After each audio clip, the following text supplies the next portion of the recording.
Экологическое сознание сложилось исторически, и динамика его изменения многое может сказать о том, что менялось, а что оставалось неизменным в духовном мире человека.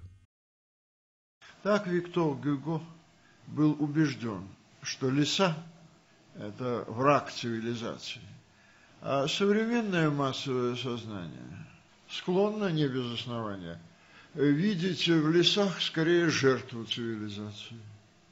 В относительно недавнем прошлом тема торжества над природой доминировала, а сейчас она обществом не приветствуется, хотя и продолжает жить, но в замаскированном виде. Вот торжество техники над расстояниями или источники энергии. А что это на самом деле? Это то же самое торжество над природой, только в маске. В то же время полуосознанное ощущение близости к животному миру, прежде всего к млекопитающим, составляет важную часть психической жизни ребенка, как в далеком прошлом, так и в настоящем. Метафорическое воплощение красоты движения видится нами часто в поведении хищников семейства кошачьих, да и самих кошек. А картина Леруа «Опасность на ступеньках» вызывает у зрителя, вот вы сами проверите, непроизвольное ощущение тревоги. Хотя ничего ужасного на полотне не изображено. Змея ползет со ступени к лестнице на паркет, вот и все. Но картина сразу напоминает нам о том, что у многих народов нашей планеты сигнал тишины – это подражание змеиному шипению, наблюдение Сагана. Зачатки экологического мышления сложились в примитивном предысторическом обществе, в обществе, в котором родословие заменяли еще историю. В ту пору истории в сознании реально еще не было. Были только родственные связи, и они значили многое. Вот в этом-то обществе зародились основы экологического сознания, тотем и табу. Отношения родства с природой, жесткие воспрещения определенных отношений и форм поведения занимали важное место в сознании наших пращуров. Напомню вам о 3 аспектах сознания – прецедентном, интердиктивном и юстициальном. Они имеются и у сознания экологического. Прецедентное сознание выражает тенденцию следования примеру. Вот я поступаю так, как уже поступают другие. В интердиктивном сознании представлены воспрещения, это прямой потомок табу. А в юстициальный аспект сознания входит аксиология. Этот аспект аксиологичен в непосредственной, но и смутной форме. Вот это что-то справедливо и хорошо, а то несправедливо и нехорошо. Во всех этих аспектах сознание представлено как осознание ответственности. Ответственность есть то, от чего человеческое «я» на всем протяжении своего индивидуального и исторического существования стремится освободиться. Вся сущность экологической, и только ли экологической, может и нет, более широкой, может быть, проблематики, вот к этому и сводится. Прецедентное экологическое сознание содержит и мотив самооправдания. Вот человек осознает значение своего поступка, но перелагает ответственность за него на других, которые совершали такие же поступки в прошлом. Интердиктивное экологическое сознание строится на осознании и распространении некоторых воспрещений, которые в совокупности создают ограничения, последовательно образующие контур системы безопасного поведения. А юстициальное сознание опирается на мотивы, основанные на интенции, на направленном желании самосохранения «я». Вот когда выдвигается лозунг «сохраняй природу, чтобы она тебя сохранила», это как раз проявление юстициального сознания. Учитывая, что человек – это в сущности философская фикция, что тут скрывать, это так. В действительности существуют люди, то есть мужчины и женщины. И именно поэтому не следует забывать, что нынешнее отношение к природе сложилось в эпоху патриархата. Если задаться вопросом, кому мы обязаны своим появлением на свет, кто прекрасен, но в сущности беззащитен, кого мы не ценим и кем пренебрегаем, пользуясь, однако, всяким удобным случаем, чтобы удовлетворить свои потребности. Кто когда-нибудь отомстит нам за легкомыслие и непонимание того, что значит связь с нею? Если задаться этим вопросом, ответ покажется очевидным. Это женщина. Но на самом деле это природа. Ясно, что здесь подсказанные личностным подсознанием мотивы сочетаются с отношением, которое сложилось в обществе уже исторически. Это прекрасно сформулировано в «Распаде атома» Георгия Иванова. Он так говорит. Точка зрения может быть только мужская. Женской точки зрения не существует. Она тело и отраженный свет.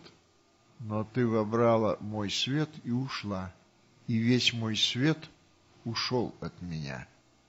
Ведь то же произойдет с человечеством, если природное, естественное заменится искусственным, созданным обществом в его целях, как бы общество ни прикрывалось словами о благе человека. Экологическое сознание стремится преодолеть антропоцентрический подход к действительности. Но если сознание – это не более чем существование нашего «я», то может ли оно стать не антропоцентрическим? Посмотрим. Ответ на этот вопрос даст будущее, и мне даже кажется, ближайшее будущее. Человеку дано измениться или исчезнуть. Попытки изменить общество бесполезны, во всяком случае неэффективны. Сможет ли человек изменить себя? Вот вопрос. И зависит это на самом деле от природы. Ведь природа человека – это часть природы как таковой, то есть всей природы. Это зависит от того, необходимо ли ей, природе, экологическое сознание, присущее одному из не слишком совершенных ее созданий – человеку. Изменилось и значение родства с природой. Первоначально в сознании человека не было места для представления о равнодушной природе. Помните это слова Пушкина? И равнодушная природа. А вот первоначально она была не равнодушной, она была богатой, грозной, иногда милосердной. И только постепенно люди начали понимать, а первые китайцы поняли, которые говорили: небо и земля не обладают человеколюбием и ко всем существам относятся как к травам и тварям. Мудро, обидно, но правда, говорят одни. Неправда, возражают другие. Чувство родства, однако, не исчезает. Родство – это зависимость, которая не всегда осознается как взаимная. Подумайте о своих родственных отношениях. Первоначальное родственное чувство человека к природе было реально чувством зависимости и, соответственно, страха перед нею. В дальнейшем чувство страха меркло, и возникала иллюзия независимости от природы, даже власти над ней. А к чему это привело, известно. Ныне, на новом, третьем этапе развития экологического сознания, наше родство с природой осознанно, и чувство страха перед ее стихийными силами сменилось другим страхом, страхом за нее, пониманием не односторонней, а взаимной зависимости в системе человек-природа. Наряду с осознанием значения родства, сознание включает, и это несомненно, осознание значений ценностей и святынь.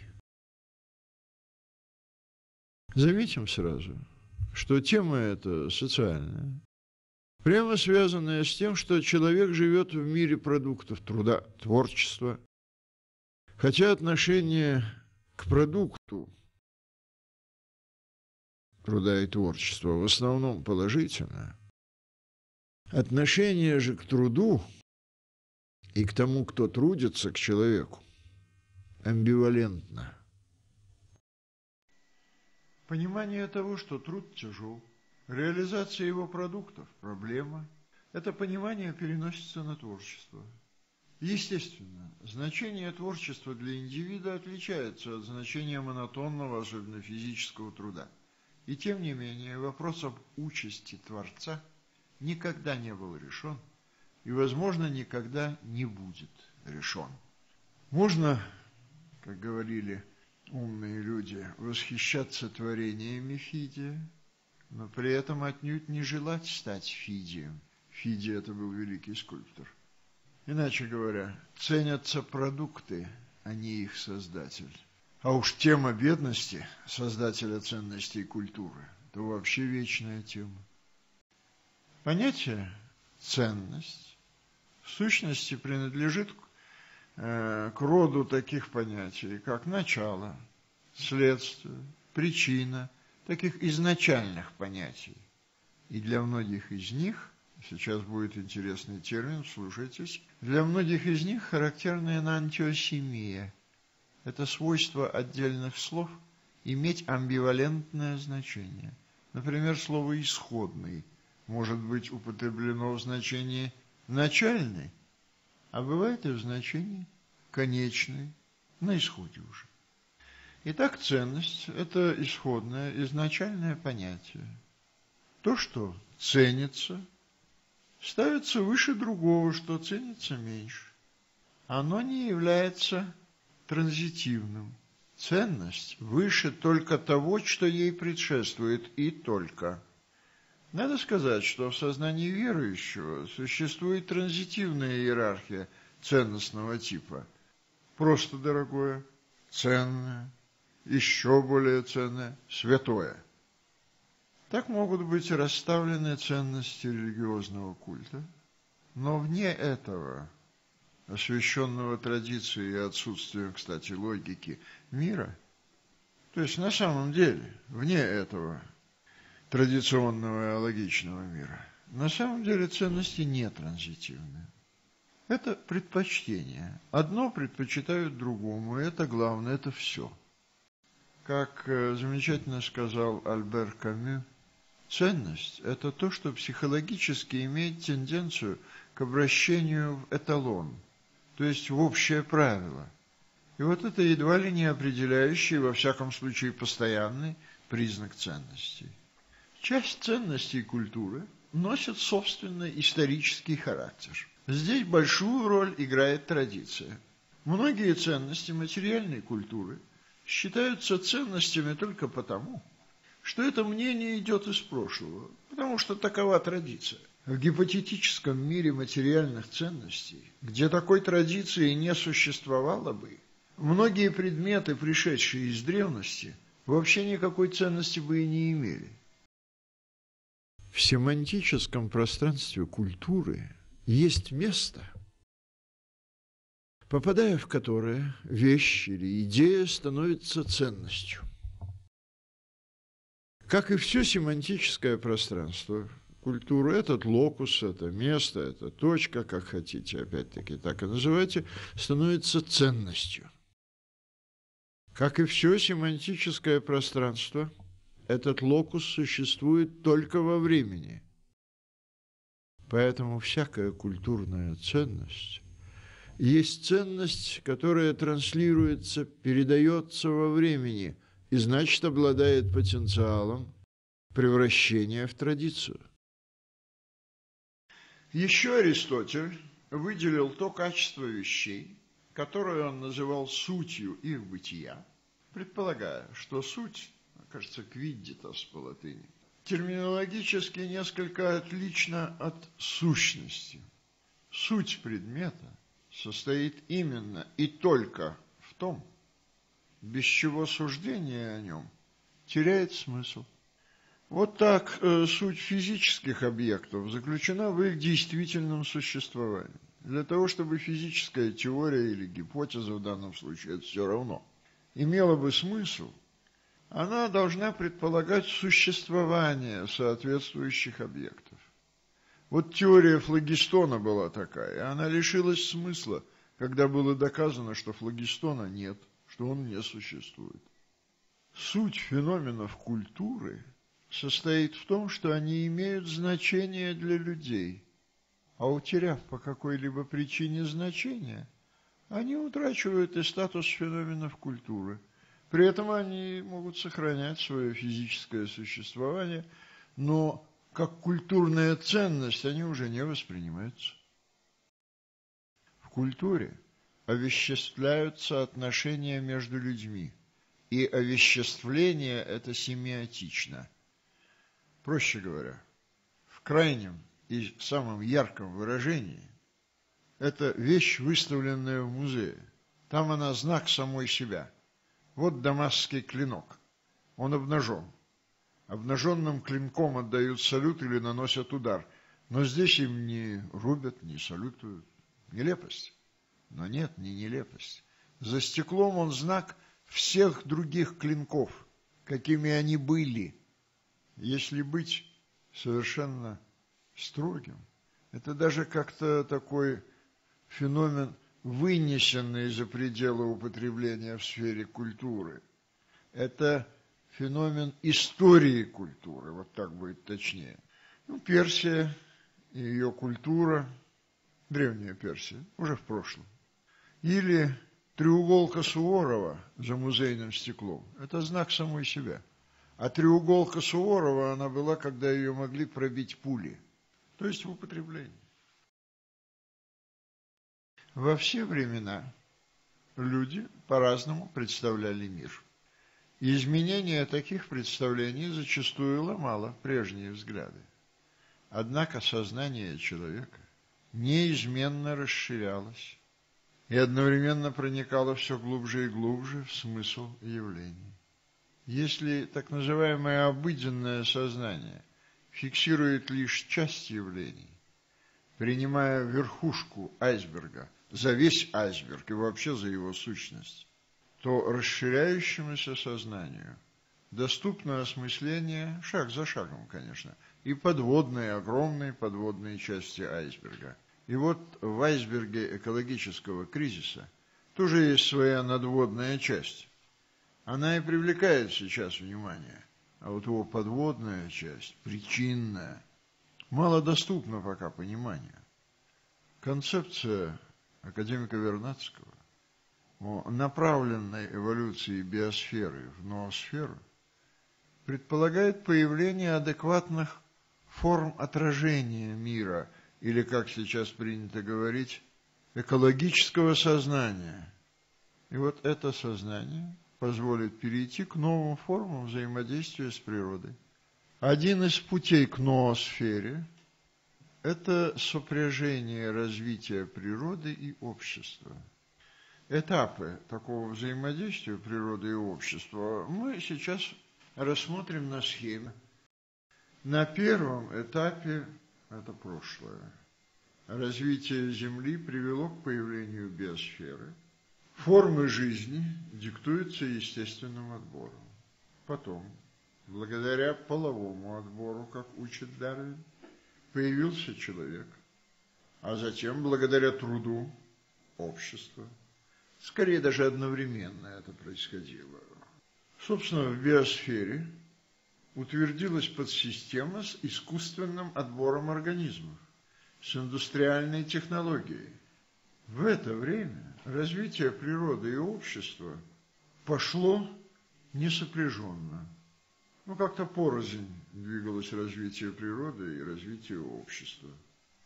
Это противоречие особенно ярко проявилось на урбанизированных городских территориях. Обыденным сознанием это воспринималось как-то, и взаимно исключающее друг друга, либо город, либо природа. А круг мыслей большинства людей не выходил за пределы семьи, отчасти города, народа. государство, наконец. Тут картина мира была фрагментарная. Это решение встающих перед человечеством экологических проблем, а они вставали. Вот решению этих проблем фрагментарная картина мира не способствует. Другой этап – это настоящее, это сейчас. Нельзя отрицать, состояние биосферы в общем приковало к себе внимание человечества. Возникло представление о глобальной кризисной ситуации. В подводных частях этого экологического айсберга стали различать уже предопределенные явления с жесткими связями и менее жестко предопределенные, статистически вероятностно возникающие, но тоже необратимые явления. Стало понятно, что информация, в частности вот о природе, быстро теряет актуальность, морально стареет. Даже бывает в процессе ее переработки уже утрачивает качество новизны, важнейшее качество информации. В науке постепенно укоренялось мнение, да и укоренилось, о невозможности дальнейшего независимого развития естественного и искусственного отбора. Тут нужно что-то менять. Сейчас нарушаются экологические связи, загрязняется среда, и во весь рост встала необходимость сохранения генофонда биосферы. Более того, возникла угроза существованию человека как биологического вида. Признание вот этой кризисной ситуации уже большое дело. Оно открывает сознанию пути для конструктивного поиска решения проблемы. Возникли предпосылки, пока это еще в общем плане, но они есть, предпосылки для направляемой, сопряженной эволюции биосферы и цивилизации. А теперь будущее. Давайте возьмем оптимистический вариант сценария. Общественное сознание становится более всеобъемлющим. Экологическое мироощущение становится его составной частью. И, метафорически говоря, свет сознания проникает в темные глубины айсберга. Хозяйственная деятельность людей строится в соответствии с вероятностным характером явлений природы и общества. Эволюционно значимая деятельность человечества выдвигает на передний план сопряженный искусственный отбор по принципам конструктивной экологии. Сопряженное развитие природы и общества поначалу идет на экспериментальных полигонах, причем тут урбанизированные городские территории берутся, но именно на этих полигонах прорастают поселения нового типа, экополисы. Город открывает двери и впускает в себя природу. В одной из пьес, лучше их даже притчами называть, очень глубоко это и с большим смыслом, Эжена Ионеско, сформулированы два принципиально существенных для нашей генеральной темы вопроса. Первый. Стоит ли искать основу понимания и его цель как феномена культуры? Если человечество возникло как результат случайного взаимодействия природных факторов, и его существование не имеет ни внутреннего смысла, ни принципиального значения для Вселенной, ни нашей планеты. Персонаж этой пьесы притчи Ионеско обращается к воплощению смерти. В этой пьесе его зовут «Убийца просто так». Так вот, персонаж притчи Ионеско, обращаясь к смерти, говорит: возможно, жизнь рода человеческого не имеет никакого значения. Стало быть, и гибель его тоже особого значения иметь не будет. И вы, возможно, правы, желая уничтожить его взрывом или хотя бы отгрызая от него существо за существом, отламывая кусок за куском.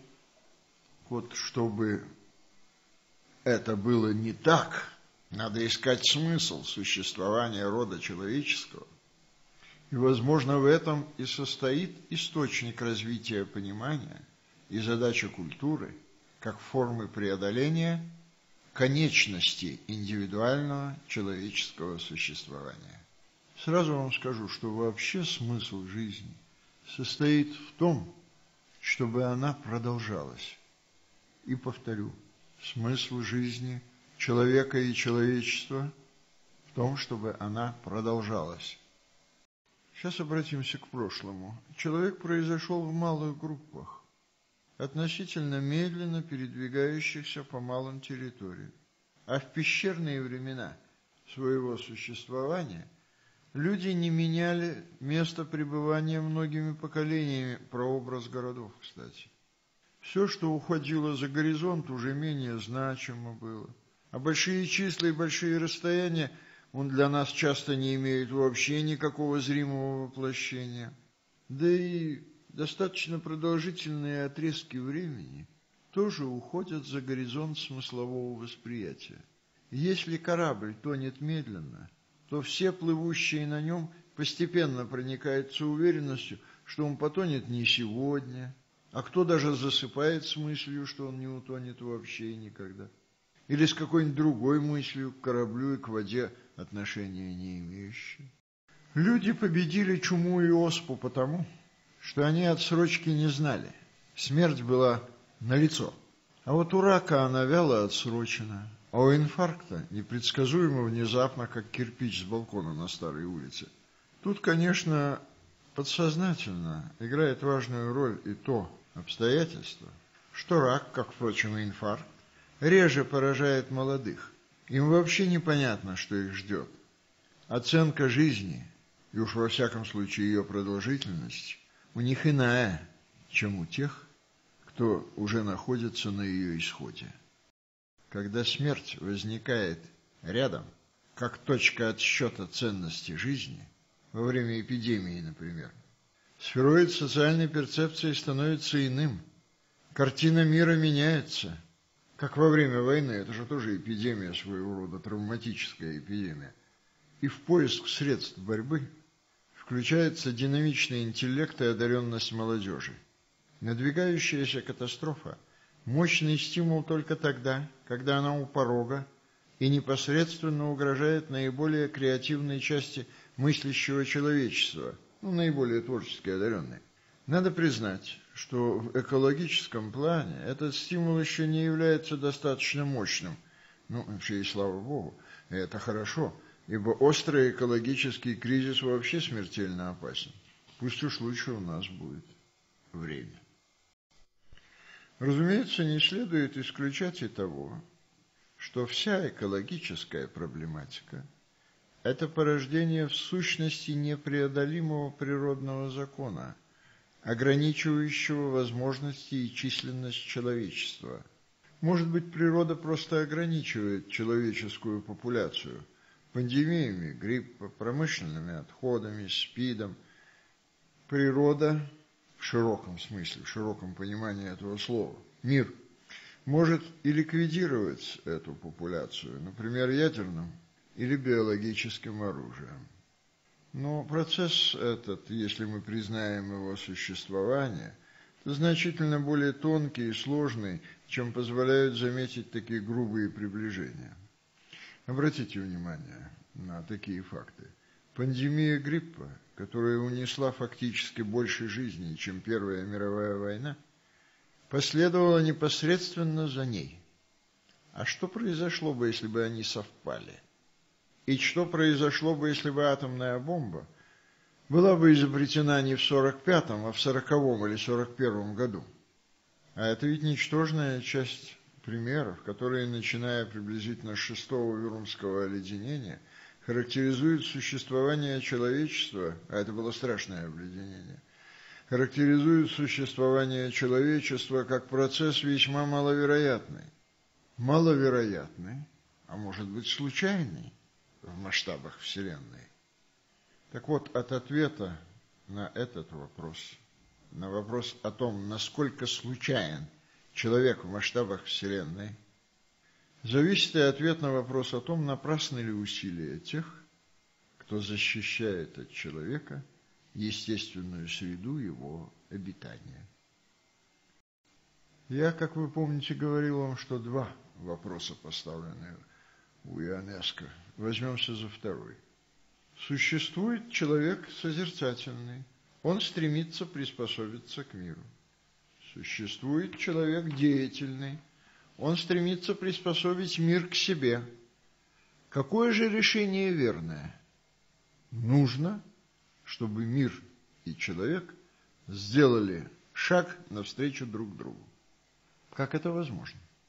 Это возможно, если речь идет о живом слое мира, о биосфере. Я вам скажу больше, некогда этот шаг был сделан.